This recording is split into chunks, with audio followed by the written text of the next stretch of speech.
Because నిన్న nomination జరిగింది కదా, ఎలా అనిపించింది అన్న నీకు? చాలా అంటే చాలా బాగుంది. 2 వీకుల్లో నామినేషన్ చెత్తలాగా అనిపించింది, కానీ చెత్తతో స్టార్ట్ అయిన 3rd వీక్ నామినేషన్ బట్టి సూపర్ హిట్ అయింది. చాలా అంటే చాలా బాగుంది. నేను చెప్తానే ఉన్నా ఫస్ట్ నుంచి యష్మిని టార్గెట్ చేస్తారు ఈ నామినేషన్ లో అని. ఖచ్చితంగా యష్మిని ఫస్ట్ కిరాక్ సీత టార్గెట్ చేసింది, తర్వాత సోనియా చేసింది, మణికంఠ చేసింది. ఆ వరుసలో ఇంక అందరూ చేసుకుంటానే కూర్చున్నారు. ఎందుకంటే ఆ అమ్మాయి ఆడిందంతా అసలు చీఫ్ కింద ఉన్నప్పుడే ఆ అమ్మాయి ప్రవర్తన చాలా వికృత చేష్టలో హద్దులు దాటి ఉన్నాయన్నమాట. ప్రవర్తన చాలా అంటే చాలా టూ మచ్ చేసింది. ఆమె టార్చర్ ని తట్టుకోవడానికి నామినేషన్ పూతంతా ఉపశమనం లభించింది మాకు. అంత సాటిస్ఫాక్షన్ వచ్చింది. అంటే 3rd వీక్ నుంచి బిగ్ బాస్ స్టార్ట్ అయిందంటావా గేమ్స్? పర్లా ఈ 2 వీక్స్ తో పోలితే 3rd వీక్ నుంచి గేమ్ అయితే బస్ అందుకుంది. చాలా అంటే చాలా బాగుంది. ఇక చూసుకుంటే మనం మణికంఠ యష్మితో ఫ్రెండ్షిప్ చేసినట్టు చేసి కాటేసాడు. ఈ నామినేషన్ లో పడేసాడు తీసుకెళ్లి.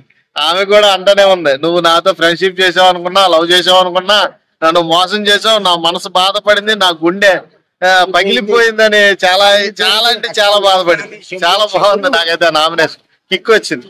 ఇంకా అదే చెప్పాను మీకు, ఏదన్నా అడిగేవాడు ఉండాలిరా. ఎలిమినేషన్ ఎవరవచ్చు ఈ వీక్ లో నామినేషన్సా? ఈ వీక్ లో అయితే ఖచ్చితంగా నైనికది అసలు యాక్చువల్ గా చూసుకుంటే అన్ఫేర్ నామినేషన్. శేఖర్ భాష అన్ఫేర్ ఎలిమినేషన్ ఎలాగో నైనికది అన్ఫేర్ నామినేషన్ ఖచ్చితంగా చెప్తున్నా.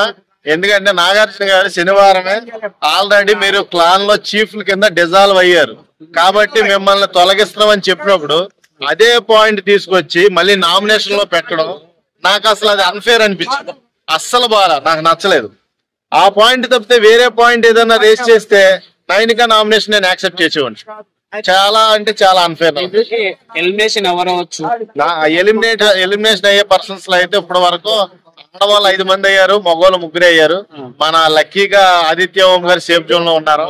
ఎందుకంటే లాస్ట్ లో ఆయన నామినేషన్ ఎలిమినేషన్ చూస్తే మెల్ల దండలేసి బలిచ్చేస్తారేమో ఈ వీక్ నామినేషన్ లో అనుకున్నాను, కానీ ఆయన మట్టి సేఫ్ జోన్ లో ఉన్నాడు దేవుడి దయవల్ల. లాస్ట్ 5 కంటెస్టెంట్స్ ఎవరు ఉండొచ్చు?